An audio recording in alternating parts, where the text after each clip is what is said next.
So last weekend, I was standing in the line at the grocery store here in Miami, right behind a family of 4. They look like any of us. A car full of basics, nothing fancy. When the cashier read out the total, oh my God, that gave the half smile we all make when we're trying not to look shocked, So he said, "We got the same thing as last time. How is this higher again?" Their total was like about $226. Same car that used to cost about $185 last year. And I couldn't help but nod because that's what it's like for so many of us right now. So you walk into Publix and Walmart with a wish list, thinking you got budget right, and walked out wondering what just happened. Well, I'll tell you what happened. It's not in your head. Prices really are climbing again.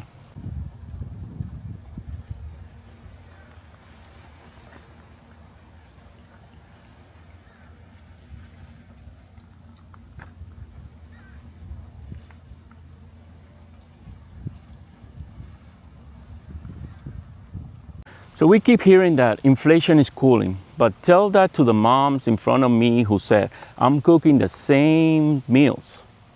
My total keeps going up." That's the real story, not the chart or indexes. It's what's happened when your usual groceries run suddenly cost $50 more than for no clear reason. Eggs are up, breads are up, products, up. It's like your shopping list didn't change, but the prices had meeting behind your back, And the worst part, you're not buying more. You're just paying more for the same things. So a couple of weeks ago, my wife and I decided to take a little break from cooking.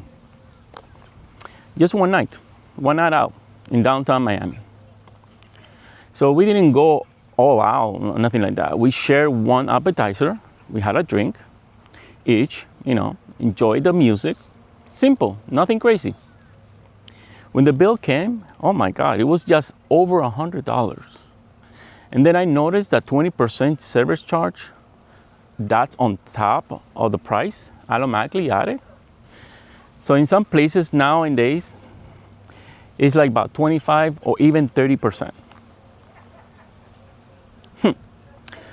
So we look at each other and laugh because what else we can do? One appetizer, 2 drinks, $100.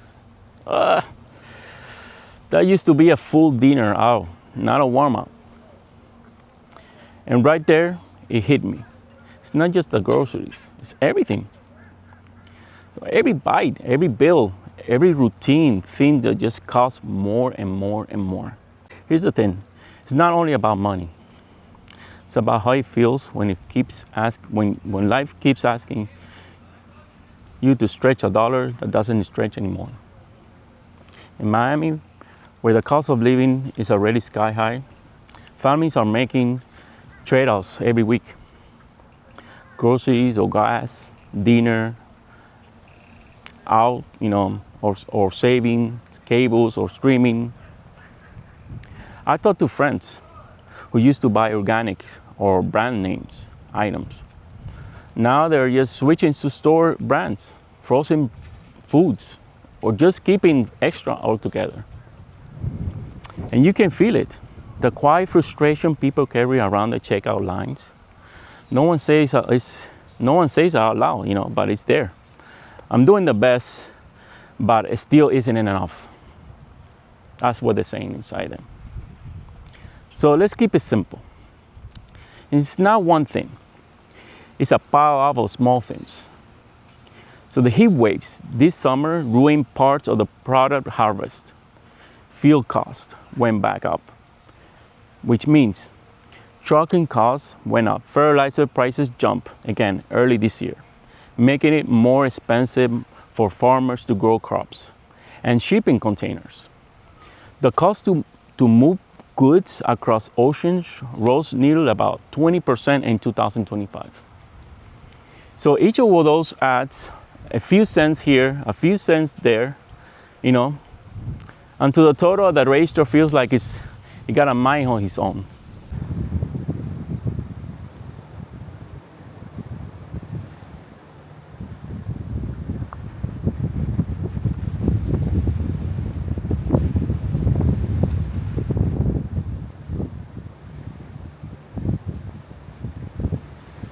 And it's not just that groceries are more expensive. It's like everything else around them is too. Rent in South Florida, oh my God, up. Utilities, up.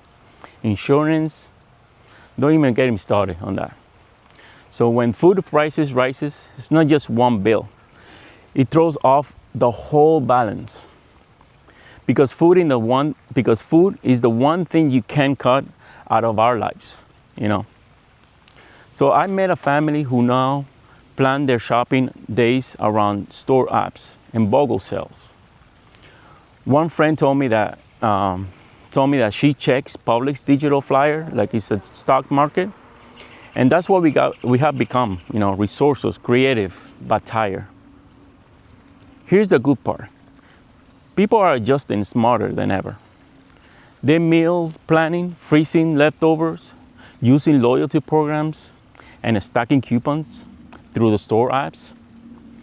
I've seen folks share bulk items between neighbors or rotate dinners nights so every cooks once a week for the groups, you know. That helps. That's like the community.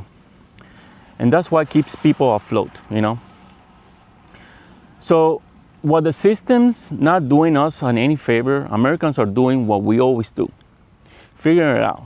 One card, one meal, one paycheck at a time. So let's be real. This is the bad. Groceries are expensive. Eating out feels like luxury. And every paycheck seems so smaller than the last one. The good thing is that, well, I will say the good. The panic from a year or two ago is easy and people aren't in shock anymore. They're learning how to fight back with a strategy. And for the first time in a while, stores are competing harder for loyal shoppers, meaning more deals, digital discounts, and prices matches.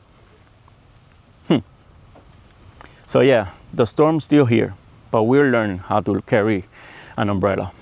So next time you're in the checkout line and you feel like the frustration, know this: you're not alone. It's not bad. It's not a bad budgeting. Is the world shifting faster than most people can adjust? But we can adjust. We already are. So if you plan smarter, shop sharper, and look out for each other, you'll be surprised how far those savings go. Because the truth is, we've been through for worse. And somehow, every time we find a way to make it work, we always try to find a way to make it work, all the time. So if this story hits home for you, drop a comment below. Tell me what you noticed at your grocery store, or what tricks you found to keep your bill from exploding. And before you head out, hit the subscribe and tap the bell so you don't miss the real story that hits where it matters most: your wallet, like always.